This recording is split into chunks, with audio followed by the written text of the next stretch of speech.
Bapak Uskup yang terkasih, saya mohon izin sebelum memulai atau renungan ini, saya ingin membukanya dengan pantun. Dan umat beriman sekalian, kalau boleh berilah jawaban cakep seperti biasa. Ubur-ubur ikan lele,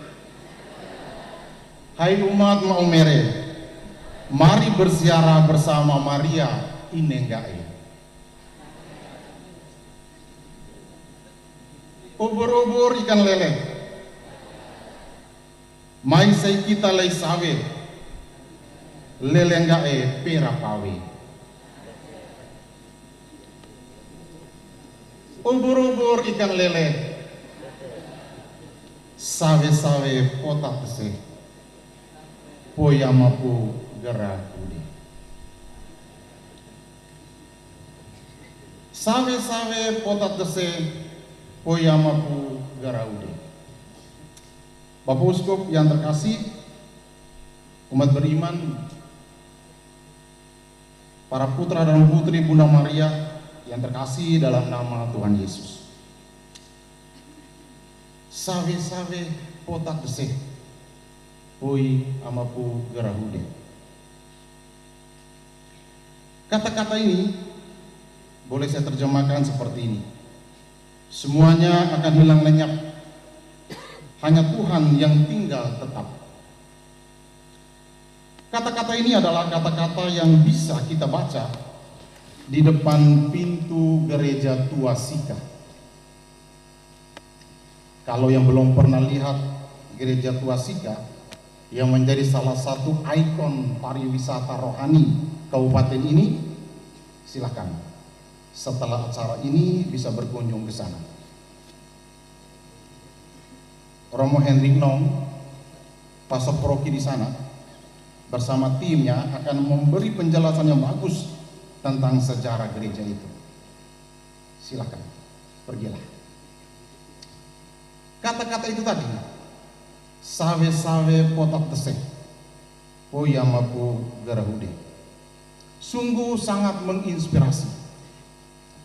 Kata-kata ini seakan mengingatkan kita bahwa kehidupan yang sedang kita jalani ini pada waktunya akan berakhir, hilang, lenyap. Tapi Tuhan yang memiliki keabadian akan tetap tinggal. Ia diam dan hidup sampai kekal. Maka pertanyaannya, mengapa kamu mencari yang sementara, sedangkan yang kekal kini hadir di sini, di tengah hidup ini? Di mana dia? Dia hadir pada wajah sesama yang lemah, sesama yang miskin dan menderita. Segala sesuatu yang kamu lakukan untuk salah seorang saudaramu yang paling hina ini, itu kamu lakukan untuk aku. Sawe-sawe potak desi, pui amapu garakude. Putra dan putri Maria, para peziarah harapan yang terkasih, 4 hari yang lalu, tepatnya Kamis 9 Oktober 2025, Paus Leo ke-14 secara resmi telah menerbitkan seruan apostoliknya yang pertama dengan nama Dilexite, dari bahasa Latin yang berarti aku telah mengasihi engkau. Dokumen ini sebenarnya ditandatangani beberapa hari sebelumnya, pada Sabtu 4 Oktober. Hari itu ketika gereja merayakan peringatan wajib pesta Santo Fransiskus dari Assisi.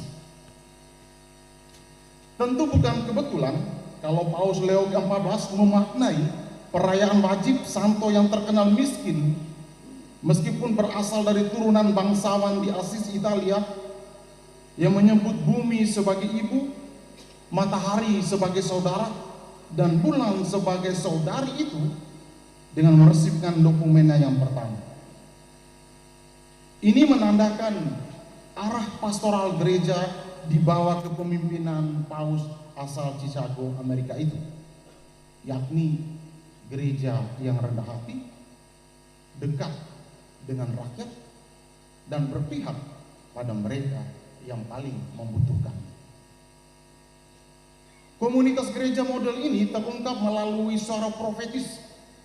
Suaranya sebagai nabi menyerukan kebenaran, bersuara atas ketidakadilan yang terjadi. Gereja menjadi figur voice of the voiceless, suara dari mereka yang tak mampu bersuara. Seruan apostolik di Lexite, aku telah mengasihimu, diambil dari teks Wahyu bab 3 ayat 9. Dalam nomor pertama dokumen ini, Paus Leo ke-14 menulis, aku telah mengasihi kamu. Tuhan mengucapkan kata-kata ini kepada suatu komunitas Kristiani yang berbeda dengan yang lain, tidak memiliki pengaruh atau sumber daya, dan malah diperlakukan dengan kekerasan serta penghinaan. Engkau memang tidak mempunyai banyak kekuatan, tetapi aku telah mengasihi engkau. Aku akan membuat mereka datang dan sujud di depan kakimu. Teks ini mengingatkan kita pada nyanyian pujian Maria yang kita dengar dari bacaan Injil tadi. Dokumen di Lexite mengisyaratkan pesan sentral mengenai cinta kasih ilahi dan solidaritas terhadap mereka yang lemah dan menderita. Paus Leo ke-14 menulis, saya pun menganggap penting untuk menegaskan jalan kekudusan ini, sebab dalam panggilan untuk mengenali Tuhan di dalam diri orang miskin dan menderita, tersingkaplah hati Kristus yang mendalam, perasaan dan pilihan Kristus yang ingin diteladani oleh setiap orang kudus. Di Lexite nomor 3. Pada bagian lain, Paus Leo ke-14 menulis, kasih kepada Tuhan tidak terpisahkan dari kasih kepada orang miskin. Segala sesuatu yang kamu lakukan untuk salah seorang dari saudaraku yang paling hina ini, kamu telah melakukannya untuk aku. Lebih lanjut, Paus menulis, ini bukan sekedar kebaikan manusiawi, melainkan satu wahyu.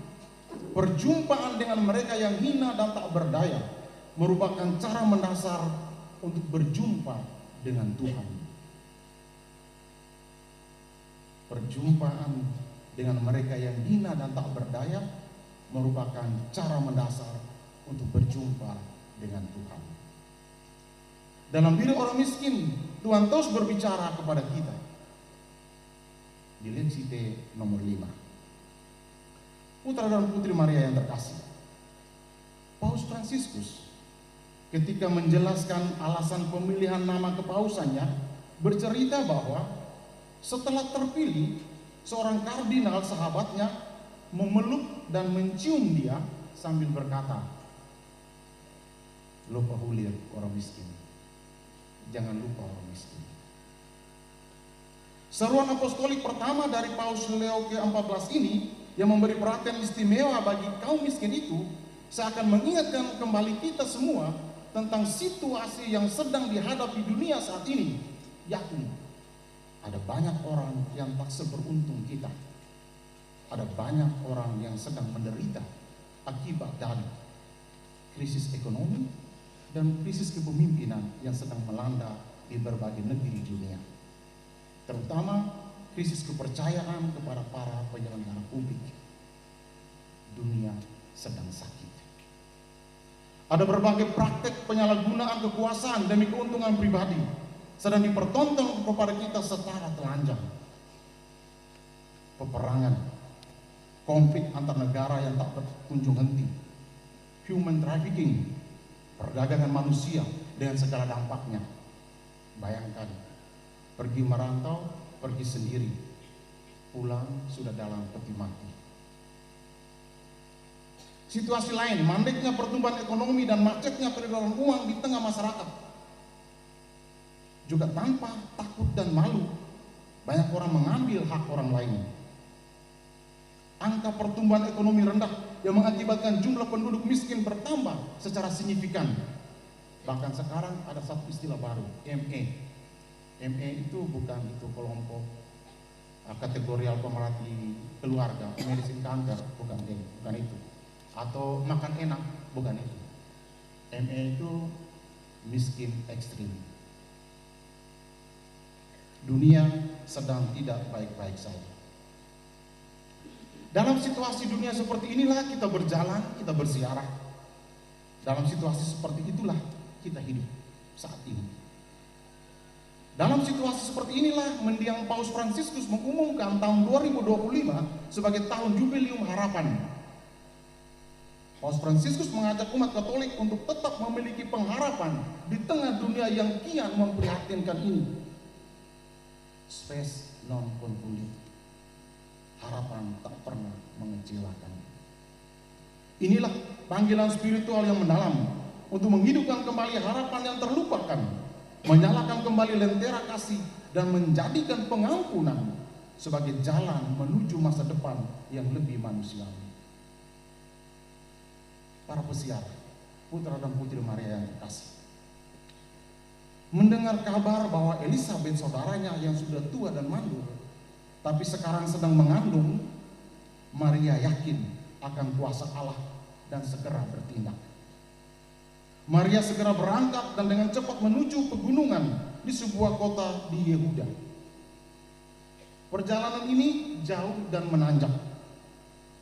Kemungkinan dari Nazaret di Galilea ke daerah Hebron atau Ein Gerim di wilayah Yehuda kurang lebih kira-kira 90 sampai dengan 150 km. Itu jaraknya. Waktu tempuhnya bisa beberapa hari, bahkan bisa seminggu kalau berjalan kaki. Dan ini menunjukkan ketaatan, keberanian, dan kerendahan hati Maria, seorang gadis muda yang rela menempuh perjalanan berat untuk melayani saudaranya. Setelah menerima kabar dari malaikat bahwa ia akan mengandung anak Allah, Maria tidak menyombongkan diri, tidak juga kebingungan mencari kehormatan, mencari panggung bagi dirinya. Sebaliknya, ia menyanyikan sebuah lagu pujian, lagu syukur, lagu iman. Magnificat. Magnificat dimulai dengan kata-kata ini: jiwaku memuliakan Tuhan dan hatiku bergembira karena Allah juru selamatku. Inilah lagu dari hati yang telah disentuh kasih Allah. Lagu dari seorang gadis sederhana yang percaya bahwa Allah benar-benar bekerja dalam dirinya, dan melalui dirinya Allah bekerja bagi dunia. Sebab ia telah memperhatikan kerendahan hambanya. Dunia sering menilai manusia dari jabatan, kekayaan, dan status. Tetapi Allah tidak melihat seperti manusia. Ia melihat hati yang rendah, hati yang bersedia menjadi tempat bagi karya-karyanya. Maria bukan siapa-siapa di mata dunia.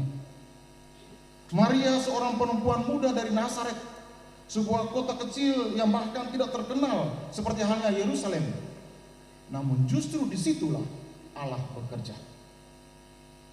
Ini mengingatkan kita bahwa Allah tidak mencari yang besar di mata manusia, tetapi yang bersedia di hati. Allah selalu mulai karyanya dengan orang yang mau, bukan terutama yang mampu. Magnificat bukan hanya nyanyian pribadi, tapi deklarasi teologis yang radikal. Ia menurunkan orang-orang yang berkuasa dari tahtanya dan meninggikan orang-orang yang rendah. Inilah cara kerja Allah, membalikkan tatanan dunia yang tidak adil, yang sombong direndahkan, yang lapar dikenyangkan, yang kaya dikosongkan. Maria mengerti bahwa kehadiran Yesus bukan sekedar membawa keselamatan rohani, tetapi juga pembaharuan sosial dan keadilan bagi mereka yang tertindas. Saudara, ini panggilan bagi kita semua. Jika kita mau memuliakan Tuhan seperti Maria, kita juga harus mau menjadi bagian dari pembalikan itu, memperjuangkan keadilan, menolong yang lemah, dan memberi suara bagi yang tak terdengar. Dan bagian akhir dari Magnificat, Ia menolong Israel hambanya karena ia mengingat rahmatnya, seperti yang dijanjikannya kepada nenek moyang kita, kepada Abraham dan keturunannya untuk selama-lamanya. Allah tidak pernah melupakan janjinya. Magnificat menunjukkan bahwa sejarah keselamatan bukan kebetulan, tetapi rencana Allah yang setia dari zaman ke zaman. Kelahiran Yesus adalah bukti bahwa janji Allah tidak pernah gagal. Mungkin kita sering merasa janji Tuhan lambat datang, tapi Magnificat mengingatkan kita, Allah bekerja dalam waktunya sendiri. Dan ketika Allah bertindak, seluruh dunia berubah. Waktu Tuhan pasti yang terbaik, walau kadang tak mudah dimengerti. Ada lagunya, waktu Tuhan pasti yang terbaik. Selanjutnya nyanyi sendiri. Saudara-saudariku yang terkasih, Magnificat adalah lagu iman, lagu keadilan, dan lagu harapan. Melalui Maria, Allah menunjukkan bahwa yang kecil bisa menjadi besar, yang hina bisa dimuliakan, dan bahwa kasihnya lebih kuat dari semua kuasa dunia. Karena itu, saudara dan saudariku yang terkasih, mengutip kembali apa yang dinasihatkan oleh Rasul Paulus kepada jemaat di Roma pada bacaan pertama tadi, sekali lagi mari kita renungkan nasihat ini. Yang pertama, hendaklah kasih itu jangan pura-pura. Pura-pura kudus, pura-pura taat, pura-pura suci. Bangun pagi, angkat HP, posting status. Jangan lupa baca firman Tuhan hari ini. Tetapi sendiri tidak buka dan baca. Kitab suci belum menjadi sumber inspirasi bagi kehidupan sehari-hari. Yang kedua, jauhilah yang jahat dan lakukanlah yang baik. Kalau saya pakai bahasa saudara kita, mereka bilang begini, amal ma'ruf nahi mungkar. Lakukanlah yang baik, hindari yang jahat. Tapi yang kerap terjadi saat kita berdoa doa Bapa kami, dalam kata-kata ini, janganlah masukkan kami ke dalam pencobaan. Dalam sikap sehari-hari, kita seakan-akan berkata sebaliknya, sebagai kelanjutannya, janganlah masukkan kami ke dalam pencobaan, tapi biarlah kami masuk sendiri.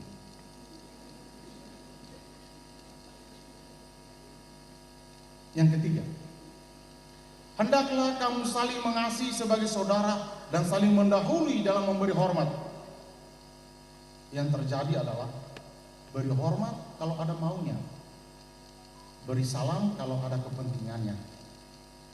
Segala sesuatu ditakar dengan uang. Mani piro.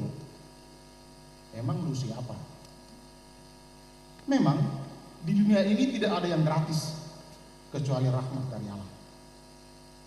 Dan benar bahwa segala sesuatu butuh uang. Tapi ingat, uang bukan segala-galanya. Yang keempat, janganlah hendaknya kerajinanmu kendor. Biarlah rohmu menyala-nyala dan layanilah Tuhan yang terungkap dalam melayani sesamamu yang kini hadir di tengah hidupmu. Dan yang kelima, bersukacitalah dalam pengharapan, sabarlah dalam kesesakan, dan bertekunlah dalam doa.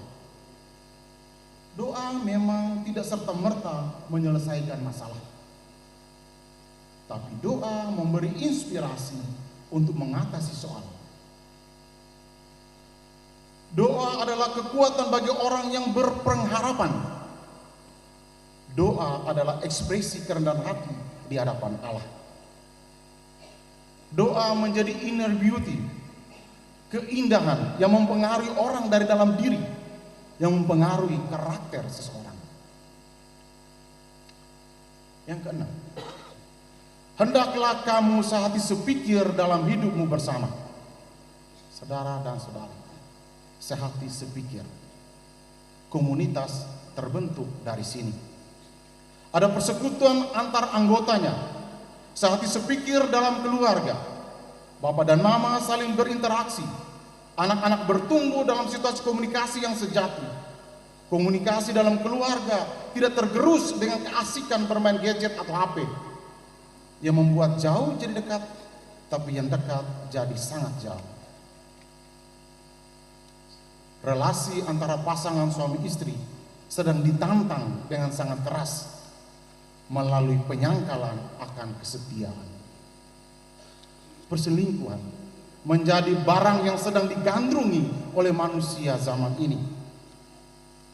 Saya sering cerita satu hal. Satu kesempatan saat saya merayakan ulang tahun tabisan yang ke-21 beberapa waktu yang lalu, salah satu ucapan yang datang dari orang-orang yang kenal saya dengan kata-kata ini. Romo, selamat ulang tahun imamat. Tetap setia, jangan selingkuh. Ini ucapan paling unik yang pernah saya terima.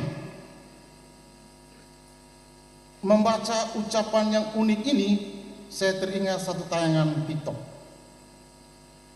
Kalau kamu selingkuh, kamu hanyalah seonggok daging yang dikasih nyawa, namun tak punya rasa.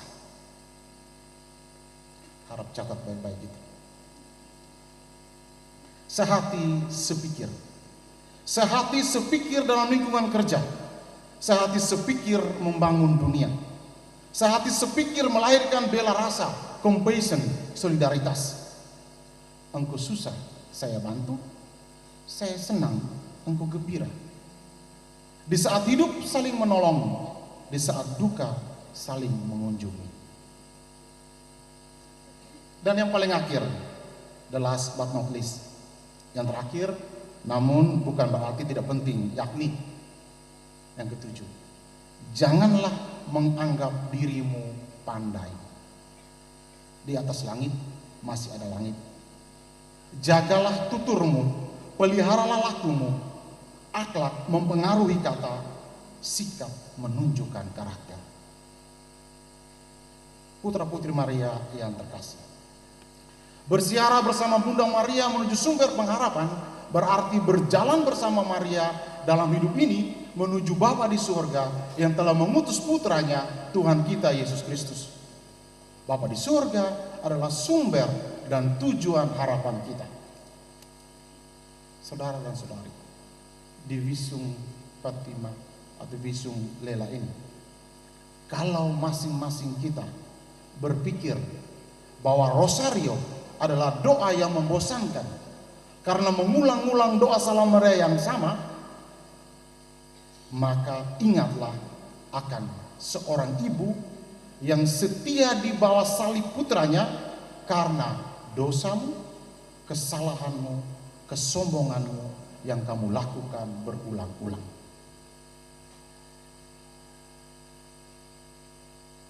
Per Mariam ad Jesum, per Jesum ad Patrem Inceli. Bersama Maria menuju Yesus, bersama Yesus menuju Bapa di surga. Save-save potak se, o yang mampu garahude. Semoga Tuhan memberkati dan Bunda Maria mendoakan kita selalu.